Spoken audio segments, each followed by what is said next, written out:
ਦੇਸੀ world radio ਸੁਣ ਰਹੇ ਸਾਰੇ ਹੀ ਸਰੋਤਿਆਂ ਨੂੰ ਮੇਰੇ ਵੱਲੋਂ ਜਾਣਕੀ ਹਰਮਨਜੋਤ ਸਿੱਧੂ ਵੱਲੋਂ ਪਿਆਰ ਭਰੀ ਸਤਿ ਸ਼੍ਰੀ ਅਕਾਲ। ਤੁਹਾਡੀ ਕਹਾਣੀ ਮੇਰੀ ਜ਼ੁਬਾਨੀ 'ਚ ਤੁਹਾਡਾ ਸਭ ਦਾ ਸਵਾਗਤ ਕਰਦਾ। ਅੱਜ ਇੱਕ ਹੋਰ ਨਵੀਂ ਕਹਾਣੀ ਲੈ ਕੇ ਤੁਹਾਡੇ ਸਨਮੁਖ ਹੋਇਆ। ਅੱਜ ਦੀ ਕਹਾਣੀ ਆ ਬੇਬੇ ਬਾਪੂ। ਅੱਜ ਤੋਂ 35-40 ਸਾਲ ਪਹਿਲਾਂ ਦੋਹਾਂ ਦਾ ਵਿਆਹ ਹੋਇਆ ਸੀ। ਘਰ ਦੇ ਵਿੱਚ ਢੋਲ ਵੱਜੇ ਅਤੇ ਲੱਡੂ ਵੰਡੇ ਗਏ। ਮੁਖਤਿਆਰ ਕੌਰ ਦੇ ਹੁਸਨ ਦੀ ਚਰਚਾ ਸਾਰੇ ਪਿੰਡ ਵਿੱਚ ਹੋਣ ਲੱਗੀ। ਮੁਖਤਿਆਰ ਕੌਰ ਸੋਹਣੀ ਵੀ ਰੱਜ ਕੇ ਸੀ। ਉਧਰ ਬਿਸ਼ਨ ਸਿਉਂ ਵੀ ਕਿਸੇ ਤੋਂ ਘੱਟ ਨਹੀਂ ਸੀ। ਵਿਆਹ ਤੋਂ ਬਾਅਦ ਕੁਝ ਸਮਾਂ ਬੀਤਿਆ ਅਤੇ ਉਹਨਾਂ ਦੇ ਘਰ 2 ਪੁੱਤਰਾਂ ਨੇ ਜਨਮ ਲਿਆ। ਇੱਕ ਵਾਰ ਫਿਰ ਤੋਂ ਬਿਸ਼ਨ ਸਿਉਂ ਦੇ ਘਰ ਢੋਲ ਵੱਜੇ, ਖੁਸ਼ੀਆਂ ਮਨਾਈਆਂ ਗਈਆਂ, ਲੱਡੂ ਵੰਡੇ ਗਏ। ਪੁੱਤਰਾਂ ਦੀ ਜੋੜੀ ਵੀ ਸੋਹਣੀ ਸੀ, ਦੇਖਣ ਵਾਲੇ ਦੀ ਭੁੱਖ ਲੈ ਜਾਂਦੀ ਸੀ। ਦੋਵੇਂ ਪੁੱਤਰਾਂ ਦਾ ਨਾਮ ਰੱਖਿਆ ਗਿਆ। ਇੱਕ ਦਾ ਨਾਮ ਛੋਟਾ ਸਰਵਣ ਰੱਖਿਆ ਗਿਆ ਅਤੇ ਦੂਸਰੇ ਦਾ ਨਾਮ ਵੱਡਾ ਸਰਵਣ ਰੱਖਿਆ ਗਿਆ।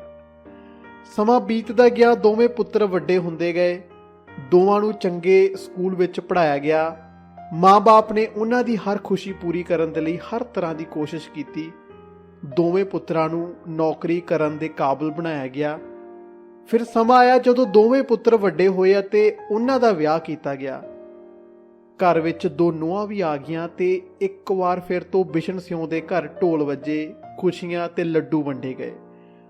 ਹੁਣ ਬਾਪੂ ਬਿਸ਼ਨ ਸਿਉਂ ਤੇ ਬੇਬੇ ਮੁਖਤਿਆਰ ਕੌਰ ਦੀ ਸੇਵਾ ਪਹਿਲਾਂ ਨਾਲੋਂ ਵਧੇਰੇ ਹੋਣ ਲੱਗੀ। ਪਰ ਇਹ ਖੁਸ਼ੀਆਂ ਬਾਪੂ ਬਿਸ਼ਨ ਸਿਉਂ ਤੇ ਬੇਬੇ ਮੁਖਤਿਆਰ ਕੌਰ ਦੇ ਵਿਹੜੇ ਬਹੁਤਾ ਸਮਾਂ ਨਾ ਟਿਕ ਸਕੀਆਂ। ਹੱਸਦੇ ਖੇਡਦੇ ਪਰਿਵਾਰ ਨੂੰ ਕਿਸੇ ਦੀਆਂ ਨਜ਼ਰਾਂ ਨੇ ਖਾ ਲਿਆ। ਹੁਣ ਦੋਹੇ ਨੂੰਹਾਂ ਦੀ ਆਪਸ ਵਿੱਚ ਕਹਾ ਸੁਣੀ ਹੋਣ ਲੱਗ ਪਈ ਸੀ।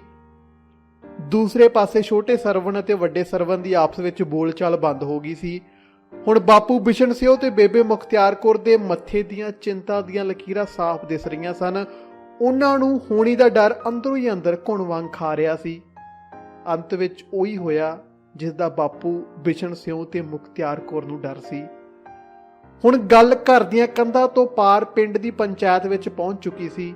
ਘਰ ਦਾ ਸਾਰਾ ਸਮਾਨ, ਪਸ਼ੂ ਭਾਂਡੇ, ਜ਼ਮੀਨ ਵੰਡ ਦਿੱਤੀ ਗਈ। ਪਰ ਹੁਣ ਘਰ ਵਿੱਚ ਕੰਧ ਕੱਢਣ ਦਾ ਵੀ ਫੈਸਲਾ ਕਰ ਲਿਆ ਗਿਆ। ਪਰ ਹੁਣ ਰੌਲਾ ਇਸ ਗੱਲ ਦਾ ਸੀ ਕਿ ਬੇਬੇ ਬਾਪੂ ਨੂੰ ਕਿਵੇਂ ਵੰਡਿਆ ਜਾਵੇ। ਇਸ ਦਾ ਹੱਲ ਵੀ ਅੱਜ ਦੇ ਸਮੇਂ ਦੇ ਪੜ੍ਹੇ ਲਿਖੇ ਸਰਵਣ ਪੁੱਤਰਾਂ ਨੇ ਕੱਢ ਲਿਆ ਤੇ ਇਹ ਫੈਸਲਾ ਕੀਤਾ ਕਿ ਬੇਬੇ ਬਾਪੂ ਦੇ ਨਾਮ ਦੀਆਂ 2 ਪਰਚੀਆਂ ਲਿਖੀਆਂ ਜਾਣਗੀਆਂ। ਇੱਕ ਪਰਚੀ ਉੱਤੇ ਬਾਬੂ ਬਿਸ਼ਨ ਸਿਉਂ ਦਾ ਨਾਮ ਹੋਵੇਗਾ ਤੇ ਦੂਜੀ ਪਰਚੀ ਉੱਤੇ ਬੇਬੇ ਮੁਖਤਿਆਰ ਕੌਰ ਦਾ ਨਾਮ ਹੋਵੇਗਾ। ਇਸ ਸਮੇਂ ਬੇਬੇ ਤੇ ਬਾਪੂ ਦੋਵਾਂ ਦੀਆਂ ਅੱਖਾਂ ਵਿੱਚ ਅੱਥਰੂ ਸਨ। ਪੰਚਾਇਤ ਵੱਲੋਂ ਦੋਵੇਂ ਪੁੱਤਰਾਂ ਨੂੰ ਇੱਕ ਪਰਚੀ ਚੁੱਕਣ ਦੇ ਲਈ ਕਿਹਾ। ਦੋਵੇਂ ਪੁੱਤਰਾਂ ਨੇ ਇਸੇ ਤਰ੍ਹਾਂ ਹੀ ਕੀਤਾ। ਛੋਟੇ ਸਰਵਣ ਦੇ ਹਿੱਸੇ ਬੇਬੇ ਮੁਖਤਿਆਰ ਕੌਰ ਆ ਗਈ ਤੇ ਵੱਡੇ ਸਰਵਣ ਦੇ ਹਿੱਸੇ ਬਾਪੂ ਬਿਸ਼ਨ ਸਿਉਂ ਆ ਗਿਆ। ਦੋਹਾਂ ਪੁੱਤਰਾਂ ਅਤੇ ਨੂੰਹਾਂ ਤੋਂ ਬਿਨਾਂ ਸੱਥ ਵਿੱਚ ਉਹ ਕਿਹੜੀ ਅੱਖ ਸੀ ਜਿਹੜੀ ਰੋਈ ਨਾ ਹੋਵੇਗੀ। ਬੇਬੇ ਮੁਖਤਿਆਰ ਕੌਰ ਅਤੇ ਬਾਪੂ ਬਿਸ਼ਨ ਸਿਉਂ ਦਾ ਵਿਛੋੜਾ ਤੇ ਦੋਹਾਂ ਪੁੱਤਰਾਂ ਵੱਲੋਂ ਦੋਹਾਂ ਨੂੰ ਬੁਢਾਪੇ ਵਿੱਚ ਇਸ ਤਰ੍ਹਾਂ ਵੱਖ ਕਰਨਾ ਹਰ ਇੱਕ ਦੇਖਣ ਵਾਲੀ ਅੱਖ ਰੋਣ ਨੂੰ ਮਜਬੂਰ ਕਰ ਰਿਹਾ ਸੀ।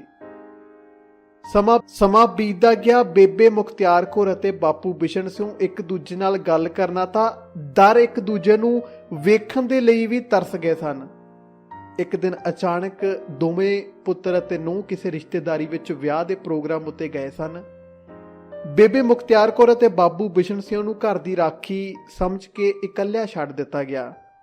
ਡਰਦੇ ਡਰਦੇ ਬਾਪੂ ਬਿਸ਼ਨ ਸਿਉਂ ਨੇ ਆਪਣੀ ਖੁੰਡੀ ਦਾ ਸਹਾਰਾ ਲੈ ਕੇ ਕੰਧ ਕੋਲ ਹੋ ਕੇ ਬੇਬੇ ਮੁਖਤਿਆਰ ਕੌਰ ਨੂੰ ਆਵਾਜ਼ ਦਿੱਤੀ।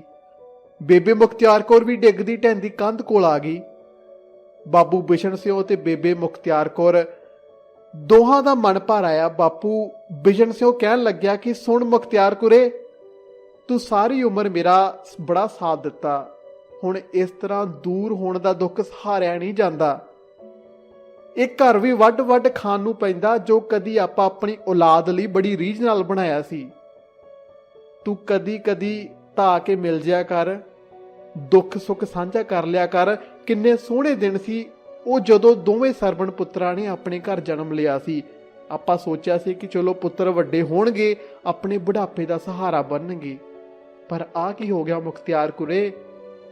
ਅੱਗੋਂ ਬੇਬੇ ਮੁਖਤਿਆਰ ਕੌਰ ਬੋਲੀ, ਬਿਸ਼ਨ ਸਿਉਂ ਹੌਸਲਾ ਕਰ, ਆਪਾਂ ਕਿਸੇ ਨੂੰ ਕੀ ਦੋਸ਼ ਦੇ ਸਕਦੇ ਆ, ਇਹ ਤਾਂ ਆਪਣੀ ਤਕਦੀਰ ਸੀ। ਅੱਗੋਂ ਬਾਪੂ ਬੋਲਿਆ, ਮੁਖਤਿਆਰ ਕੁਰੇ ਹੁਣ ਤਾਂ ਪਹਿਲਾਂ ਨਾਲੋਂ ਇੱਜ਼ਤ ਮਾਣ ਵੀ ਘਟ ਗਿਆ, ਕੋਈ ਪਾਣੀ ਦਾ ਗਲਾਸ ਵੀ ਨਹੀਂ ਦਿੰਦਾ। ਆ ਖੰਘ ਦੀ ਦਵਾਈ ਮੈਂ ਮਸਾਂ ਮਿੰਨਤਾਂ ਕਰ ਕਰਕੇ ਮੰਗਾਈ ਆ। ਹੁਣ ਤਾਂ ਆਪਣੇ ਪੁੱਤਰਾਂ ਤੇ ਨੂੰਹਾਂ ਨੂੰ ਆਪਣੇ ਨਾਲ ਕੋਈ ਮੋਹ ਨਹੀਂ ਰਹਿ ਗਿਆ। ਹੁਣ ਤਾਂ ਮੁਖਤਿਆਰ ਕੁਰੇ ਕਦੇ ਕਦਾਈ ਨੋ ਪੁੱਤਰ ਵੀ ਆਖਦੇ ਨੇ ਕਿ ਬਾਪੂ ਹੁਣ ਤੇਰਾ ਛੁਟਕਾਰਾ ਹੀ ਹੋ ਜਾਵੇ, ਸਾਥੋਂ ਰੋਜ਼-ਰੋਜ਼ ਦੀਆਂ ਤੇਰੀਆਂ ਦਵਾਈਆਂ ਨਹੀਂ ਆਉਂਦੀਆਂ। ਹੁਣ ਮੁਖਤਿਆਰ ਕੁਰੇ ਮੇਰੇ ਤੋਂ ਬਹੁਤਾ ਲੰਬਾ ਸਮਾਂ ਜਿਉ ਨਹੀਂ ਹੋਣਾ। ਇਹ ਸੁਣ ਕੇ ਬੇਬੇ ਮੁਖਤਿਆਰ ਕੌਰ ਦੀ ਭੁੱਬ ਨਿਕਲ ਜਾਂਦੀ ਆ। ਅੱਗੋਂ ਬੇਬੇ ਕਹਿੰਦੀ ਆ, ਕੋਈ ਨਾ ਬਿਸ਼ਨ ਸਿਓ, ਤੂੰ ਮਨ ਹੌਲਾ ਨਾ ਕਰ, ਮੈਂ ਵੀ ਬਹੁਤ ਦੁਖੀ ਆ। ਘਰ ਦਾ ਸਮਾਨ ਤਾਂ ਵੰਡਿਆ ਹੀ ਸੀ, ਪਰ ਬੁੱਢੇ ਵਰੇ ਪੁੱਤਰਾਂ ਨੇ ਇੱਕ ਦੂਜੇ ਦਾ ਸਹਾਰਾ ਆਪਾਂ ਨੂੰ ਵੀ ਅਲੱਗ ਕਰਤਾ। ਹੁਣ ਇਕੱਲੀ ਬੈਠੀ ਆਪਣੇ ਆਪ ਨਾਲ ਗੱਲਾਂ ਕਰਦੀ ਰਹਿਨੀ ਆ, ਕੋਈ ਨੇੜੇ ਵੀ ਨਹੀਂ ਆਉਂਦਾ। ਤੂੰ ਵੱਡੇ ਪੁੱਤਰ ਵੱਲ ਨਹੀਂ ਜਾਣਾ, ਮੈਨੂੰ ਵੀ ਤਾਂ ਦਿਨ ਰਾਤ ਇਹੋ ਧਮਕੀ ਦਿੱਤੀ ਜਾਂਦੀ ਹੈ। ਹੁਣ ਤਾਂ ਸਰਦਾਰਾ ਆ ਬਸ ਦਿਨ ਘਟਿਆ ਹੀ ਆ। ਅੱਗੋਂ ਬੇਬੇ ਮੁਖਤਿਆਰ ਕੌਰ ਆਖਦੀ ਆ ਕਿ ਹੁਣ ਤਾਂ ਉਸ ਨੂੰ ਬੇਹੀ ਰੋਟੀ ਨਸੀਬ ਹੁੰਦੀ ਆ ਅਚਾਰ ਨਾਲ, ਬਸ ਉਸ ਨਾਲ ਹੀ ਬੇਲਾ ਪੂਰਾ ਕਰਦੀ ਆ। ਬਿਸ਼ਨ ਸਿਓ ਹੁਣ ਤਾਂ ਤੂੰ ਵੀ ਸਬਰ ਦਾ ਘੁੱਟ ਭਰ, ਕੋਈ ਮੰਗਿਆ ਪਾਣੀ ਦਾ ਗਲਾਸ ਵੀ ਨਹੀਂ ਫੜਾਉਂਦਾ। ਇਹ ਸੁਣ ਕੇ ਬਾਪੂ ਬਿਸ਼ਨ ਸਿਓ ਦੀਆਂ ਅੱਖਾਂ ਵਿੱਚ ਪਾਣੀ ਵਹਿ ਤੁਰਦਾ ਏ। ਇੱਕ ਦੂਜੇ ਦਾ ਦਰਦ ਸੁਣ ਕੇ ਦੋਵੇਂ ਜਾਣੇ ਭੁੱਬਾ ਮਾਰਦੇ ਨੇ।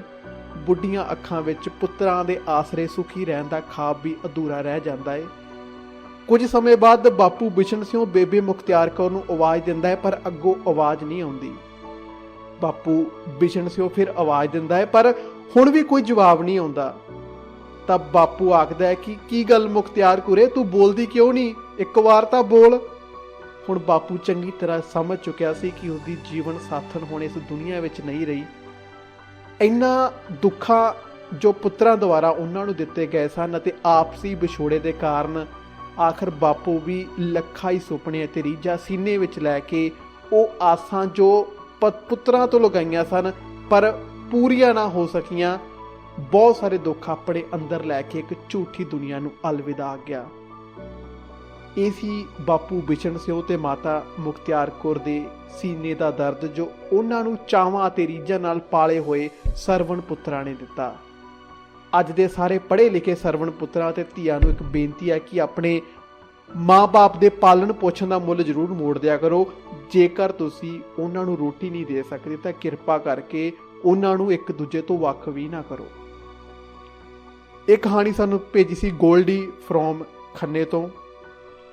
ਤੁਹਾਨੂੰ ਇਹ ਕਹਾਣੀ ਕਿੱਦਾਂ ਦੀ ਲੱਗੀ?